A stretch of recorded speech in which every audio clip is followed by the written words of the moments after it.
ఎర్ర జెండా కార్మికుల ఐక్యత కార్మికుల ఐక్యత కార్మికుల ఐక్యత భారత కమ్యూనిస్ట్ పార్టీ భారత communist party CPI CPI CPI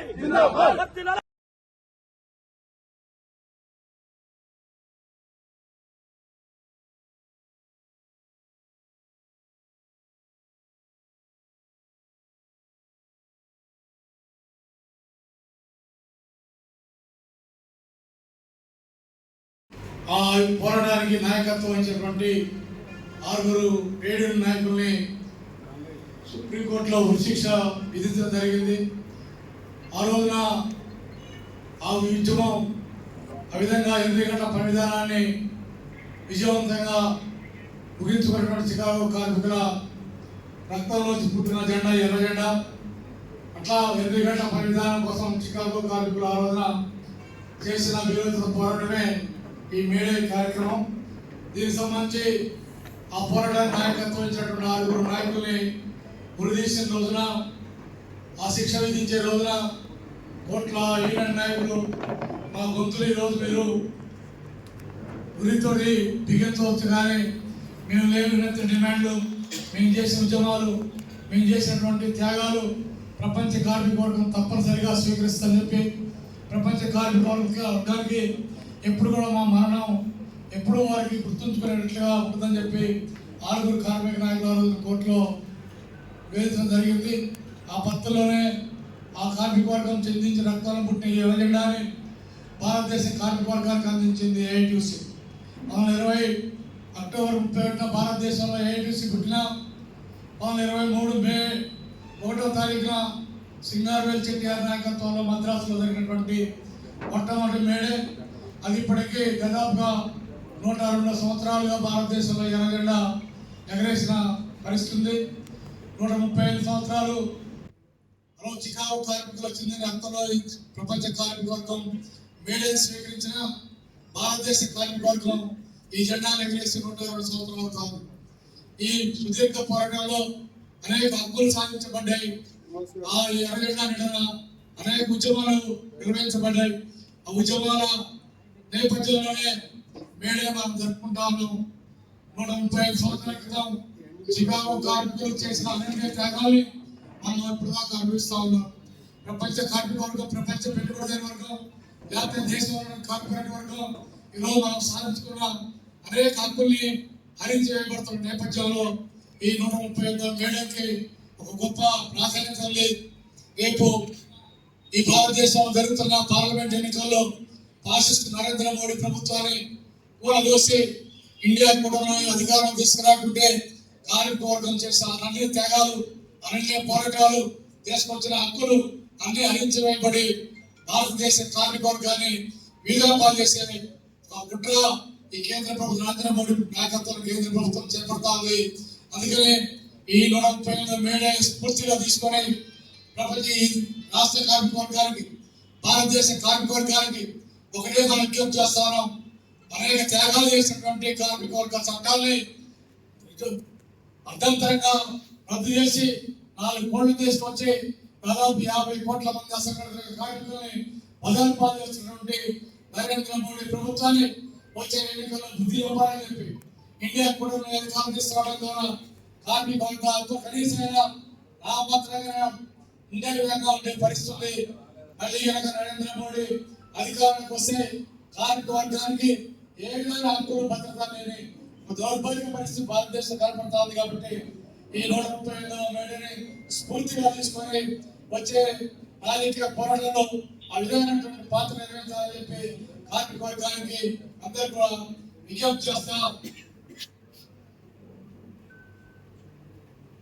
మన జాతీయ నాయకులు, సీనియర్ కమ్యూనిస్టులు కామెంట్ ద్వారా నాయకులని మాట్లాడుతున్నారు.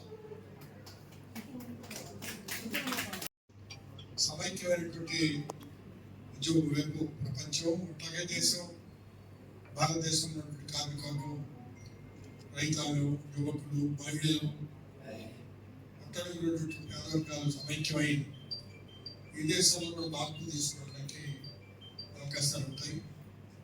ఉండాలని మన కోరిక. ఆ పోరాటం చేస్తా ఉన్నాము, మధ్యలో ఉన్నాము. చివరికి ఎందుకు వస్తాం అనేది నేనేమి ప్రొఫెసీ అయితే జ్యోతిష్యం చెప్పడానికి సిద్ధంగా లేదు. కానీ అంతిమంగా కార్మిక వర్గ శక్తి అజేయమైంది. సంఘటితమైనటువంటి కార్మిక వర్గ శక్తి ముందు పెట్టుబడిదారు వ్యవస్థ ఇంకా కొన్నేళ్ళకైనా సరే మోకరించడం తప్పదు. ఈ గెలుపులో అనేక త్యాగాలు చేయాల్సి వస్తుంది.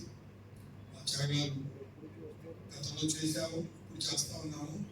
భవిష్యత్తులో కూడా మనకి మరో నిబంధనతో ఈ పోరాటాన్ని ముందుకు తీసుకెళ్ళడానికి ఈ ఎర్ర జెండాన్ని మరింత నిరూపించడానికి మనం కృషి చేయాలని. సంవత్సరం గడుస్తూ ఉంటే మనకి ఎన్ని ఆటుపోట్లు ఎదురైనా సరే ఆ సమైక్యతే మనకి అల్టిమేట్గా దిక్సూచి దాని వైపు ప్రయాణం చేయాలి. మరిన్ని విజయాలు సాధించాలని మనసా వచ్చే కోరుకుంటున్నాను. ఎవరు ఎంతకాలం బ్రతుకుంటామో చెప్పలేము. తర్వాత వయస్సు ఉడికిపోయేది దశల్లో ఉన్నాము. అయినా సరే మనం మన యొక్క ఐక్యతను చాటి భారతదేశంలో ఒక వికాసవంతమైనటువంటి ప్రజా జీవితాన్ని అందరికీ కల్పించడానికి మన కాలంలో చూస్తే మంచిది, భావితరాలకైనా సరే దాన్ని అందించడానికి చేసే ప్రయత్నంలో ఈ మేడే ఒక ఉత్సాహం. కార్మిక వర్గంలో, పేద ప్రజల్లో, కష్టజీవుల్లో, శ్రమైక జీవులు అందరూ కూడా ఈ కృషిని కొనసాగిస్తారని మీ అందరికీ నా నమస్కారం. మరొకసారి ఈ మేడే సందర్భంగా నా శుభాకాంక్షలు తెలియజేస్తా. సెలవు తీసుకుంటాను.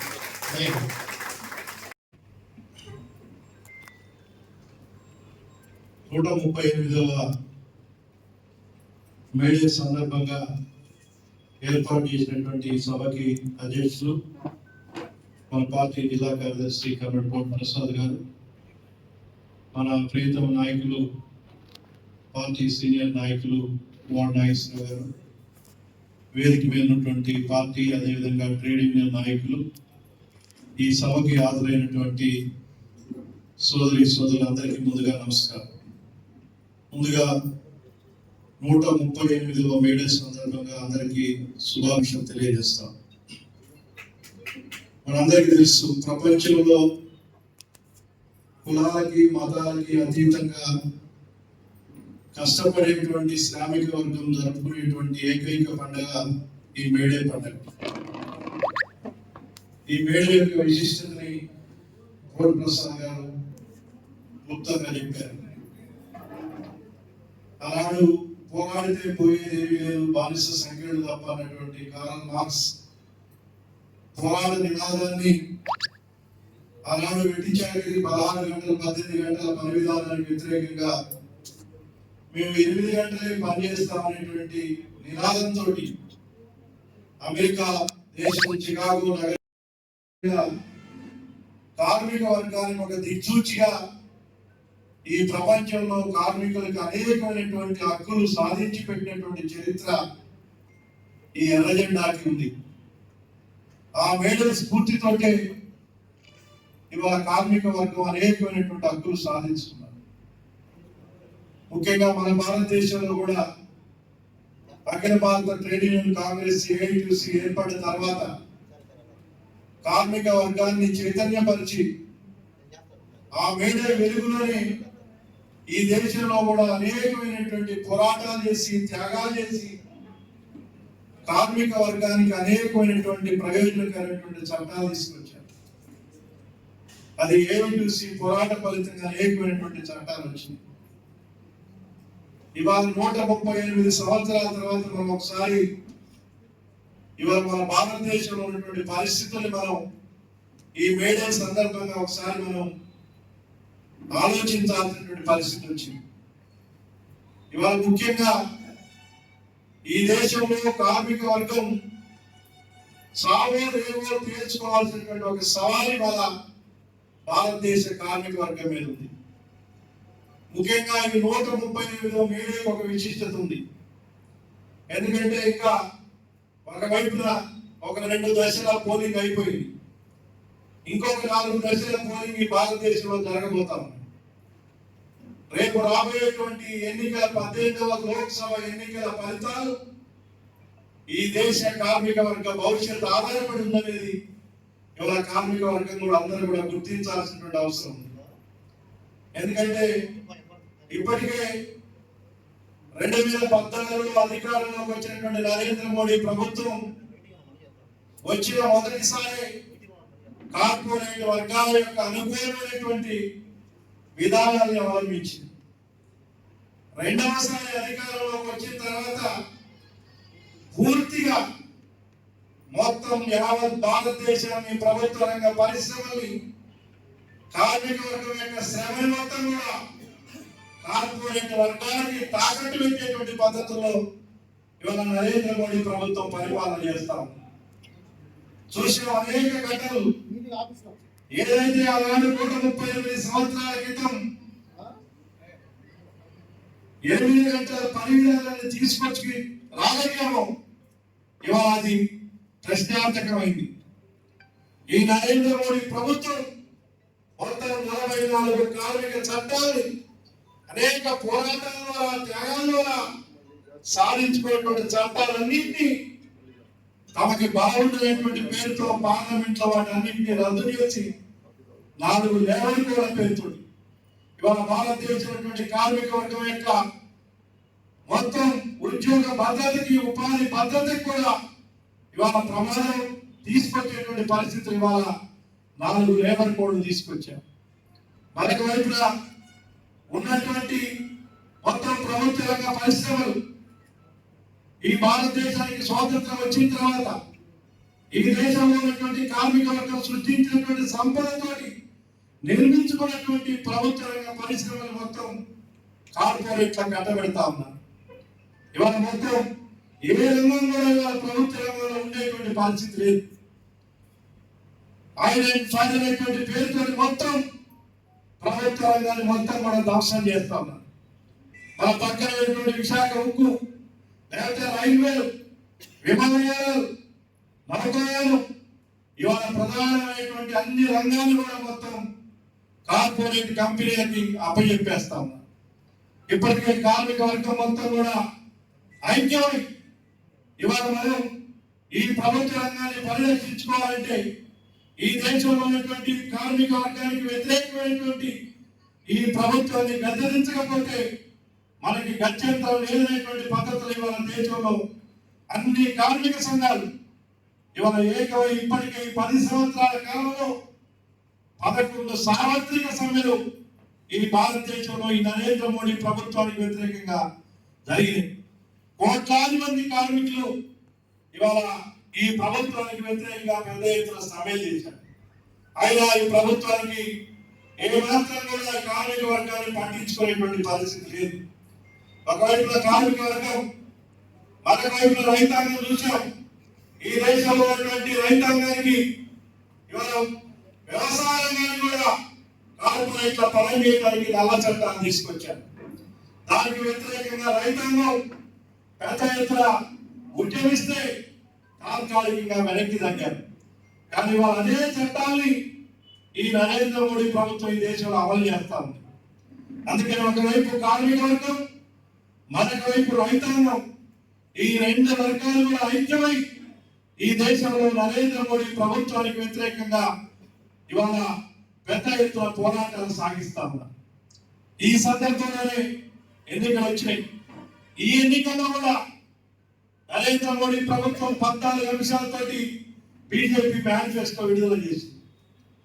ఈ మేనిఫెస్టోలో ఈ దేశంలో ఉన్నటువంటి సంపదను సృష్టించేటువంటి 47 కోట్ల మంది కార్మిక వర్గానికి సంబంధించినటువంటి ఒక్క అంశం కూడా ఇవాళ మేనిఫెస్టోలో పెట్టలేదు.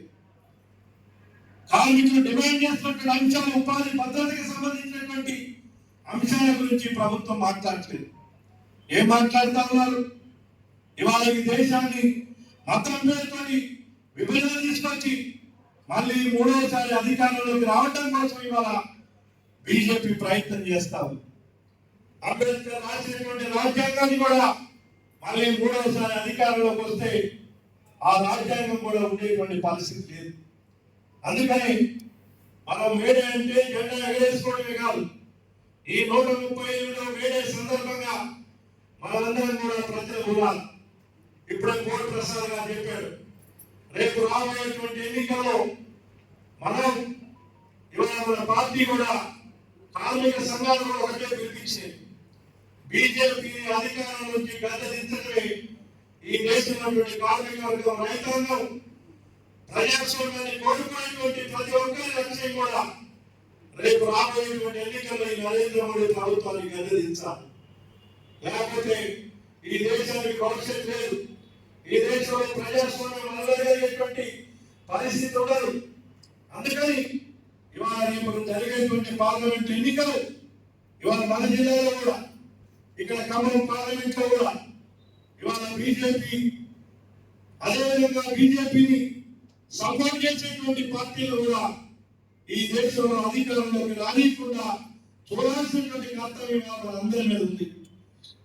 అందుకని రేపు ఎన్నికల్లో ఇండియా కూటమిలో భాగస్వామ్యమైనటువంటి ఇక్కడ పోటీ చేసేటువంటి కాంగ్రెస్ అభ్యర్థిని గెలిపించడానికి కోసం మనం ఉన్నటువంటి కార్మిక వర్గం అందరూ కూడా ఈ 15 రోజుల పాటు పనిచేసి రేపు బీజేపీని అధికారంలో రానికుండా ఒక లౌకిక ప్రజాస్వామిక ప్రభుత్వం ఈ దేశంలో ఏర్పాటు చేసుకునే దానికోసం మనం ప్రయత్నం చేయాలని చెప్పేసి ఈ సందర్భంగా మీ అందరికీ కూడా మనం చేస్తాం. అదేవిధంగా ఇవాళ రేపు భవిష్యత్తులో కూడా ఇవాళ కార్మిక వర్గం మనం ఏదైతే ఈ మేడే స్ఫూర్తితోటి కార్మిక వర్గం సాధించుకున్నటువంటి హక్కులన్నింటినీ పరిరక్షించుకునే దానికోసం పెద్ద ఎత్తున పోరాటాలు చేసేదానికోసం కూడా మనం సమాయత్తం కావాలి. ముఖ్యంగా భారతదేశంలో ఈ నరేంద్ర మోడీ అనుసరిస్తున్నటువంటి అంబానీ అదానీకి అనుకూలంగా వ్యవహరిస్తున్నటువంటి ఈ ప్రభుత్వానికి వ్యతిరేకంగా భవిష్యత్తులో పెద్ద ఎత్తున ఈ ఎన్నికల్లో తగిన తీర్పుని ప్రజలు చైతన్యవంతం చేసి కార్మిక వర్గాన్ని భాగస్వామ్యం చేసి ఈ ప్రభుత్వాన్ని గద్దెదించే కోసం మనందరం కూడా పనిచేయాలని చెప్పేసి మీ అందరికీ మనవి చేస్తూ మరొకసారి 138వ మేడే శుభాకాంక్షలు తెలియజేస్తూ సెలవు తీసుకుంటా ఉన్నాం. తీసుకెళ్తా ఉన్నారు. 4 లేబర్ కోడ్లు తీసుకొచ్చారు. మనం 1920 నుండి ఇప్పటి వరకు 104 సంవత్సరాల కాలంలో ఏఐటీసీ ఆధ్వర్యంలో దేశంలో అనేక పోరాటాలు, త్యాగాలు, ప్రాణాలు అర్పించి మనం సాధించుకున్న కార్మికుల హక్కులు చట్టాలు 44 చట్టాలని ఈరోజు రద్దు చేసి 4 లేబర్ కోడ్లుగా తీసుకొచ్చారు. ఇక కొత్త యూనియన్లు పెట్టే ఆ లేబర్ కోడ్ కనుక అమల్లోకి వస్తే కొత్తగా సంఘాలు పెట్టే అవకాశాలు ఉండవు, ఉన్న సంఘాలు నిలబడతాయన్న గ్యారెంటీ కూడా లేదు. పైగా 12 గంటలు రోజు 12 గంటలు పని చేయించవచ్చు అని ఈ లేబర్ కోడ్స్లో సవరణలు తీసుకొచ్చారు. అంతేకాదు మహిళలకి ఒక వరం ప్రకటించాడు నరేంద్ర మోడీ ఈ లేబర్ కోడ్లో.